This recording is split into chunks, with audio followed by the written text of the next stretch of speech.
TW says I have time for a few questions because I didn't talk too long. Anybody? What is this? Oh, there you go. You have a question? So when the China Center is going to open? Next time this year, it will be open. It's already start building? Or? It's building, and actually the workers are returned to work from Chinese New Year, so the project's back at work. Okay. And since it's the year of the rabbit, they're moving very quickly. That's right. Yeah, so. Why do you think, obviously there's a very difficult type of interaction, however you look at it. So from your position, what is the most challenging obstacle? What is the most challenging obstacle? Yes. You mean to working with China? Right.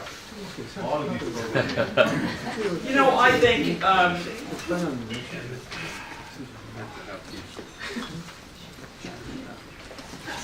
by and large, what I'd say is it's been easier to work in China than it has been in many other places of the world that we're trying to work.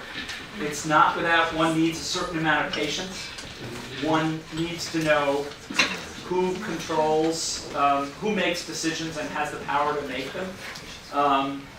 But I think on balance, and we've been fortunate. Not only has Jean been extremely energetic, but we had people in important positions as we worked through this China Center. If we didn't have that, we wouldn't be here.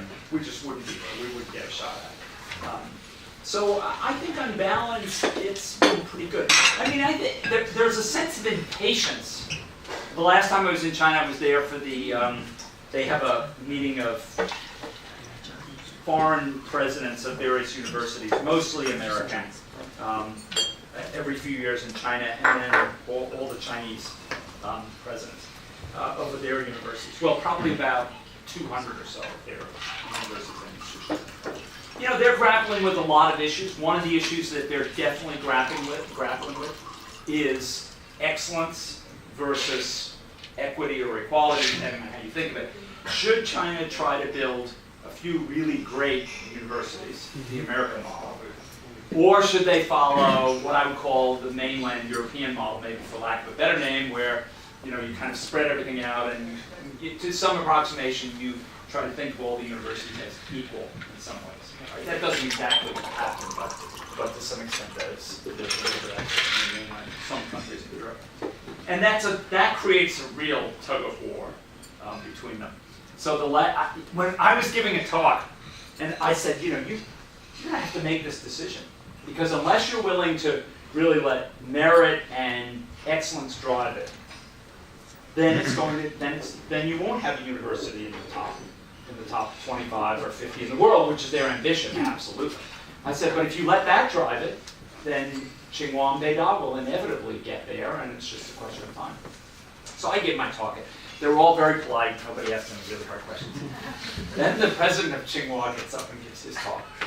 And he talks about Tsinghua's ambition to have a full set of departments of world stature in the liberal arts areas, in the humanities, and in the social sciences. They still have some in social sciences.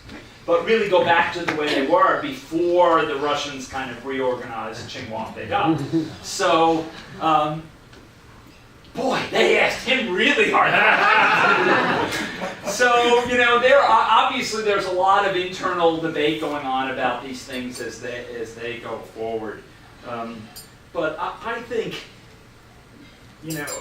one of the debates that I always hear when I go to China or India is a debate between our alums about who's going to win this kind of race to be the next really influential.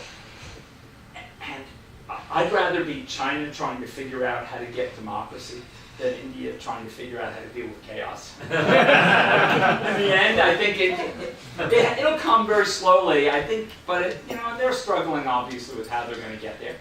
When the last time I was there, I was sitting next to the Secretary of Education, the Minister for Education, and she said to me, "You Americans have to understand that half the population of this country never got past 8th grade, and that before we have elections, we really have to have people who are educated and understand how the system works a lot better than we do today. And I thought it was a good insight.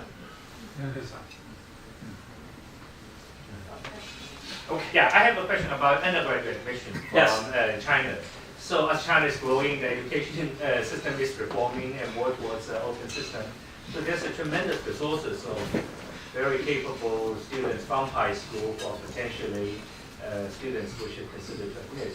But I must say, as a faculty member at Stanford, the admission process looks rather untransparent to us. For graduate admission, the faculties play quite a major role. Right. But my question to you is, how can this body of faculties who quite frequently go back to China to visit and quite have a first-hand knowledge about which high schools and which students are going for, Right. how can we help? And how can Stanford make that process more transparent to us? And how can we, in return, be more of a help towards that process? So we do have undergraduates from China, but you're right that the numbers are still quite small. I think there are fewer Chinese students that probably at the undergraduate level that have a level of English language preparation coming out of high school that are really ready to come to the U.S. in an immersion system. But still there are some, and we've seen them around campus, they're remarkable. In fact, I was in Shanghai for an event, and we had invited 3 students, this was an alumni event, we had invited 3 students who'd been accepted the next year to come. So I met these 3 students, right, and they were all dressed and up and everything.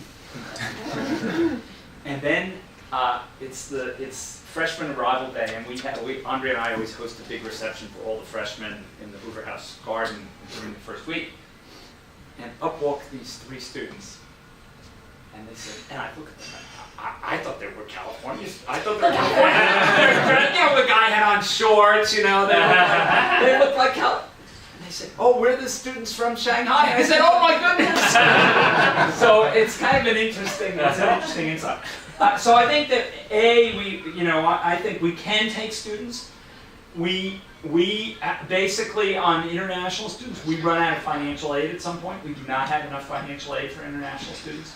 So that kind of caps how many international students we typically have.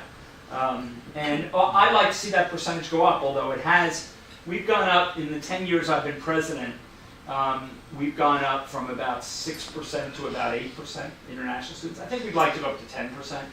I think that'd be a healthy number to be at, and we'd have some more international students in the class. So we'll just have to raise some more financial aid to do that. But it'll be a challenge. But I think telling students that they could come here and they can do it. It's a very demanding admissions process, but certainly one that encourages international students to come.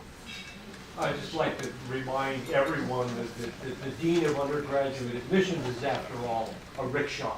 Yeah, right. Oh. All right.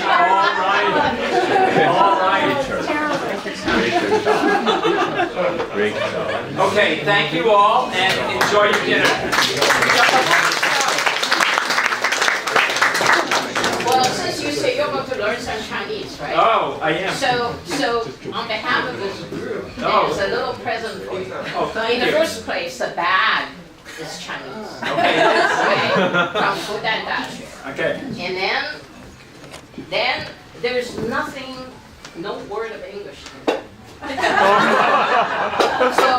didn't say I was going to learn to read Chinese. wait a minute, Chinese, you see, the only thing worthwhile about Chinese language is to learn to read and write. Spoken language is worthless because it's all a bunch of memory, right? There's no logic. The language is very logical. Wait, how can there be no logic? Because the spoken word is just a bunch of sounds. Okay. You know? Because it has Yeah, that's no. Shall we? You actually translated this, what this is, right? Yeah. Could you just a please stand up and description of tell them what this is? Well, it's printed out. Right It's printed out, inside they the- can read it, but the rest yeah, doesn't know it's what it just is. a Chinese artwork. Oh, okay. Okay. Chinese art. Illustration. The original book actually printed in late Qing, and this is a reproduction. Okay, It's wonderful, very thank you, fancy. thank You you. can flip over all these Chinese characters. Okay, now I'll practice Maybe that. I like then Andrea will teach it to you. Okay, good, that's good. Right. Very fancy. I have to use it. Go ahead. Okay. Now we're going to have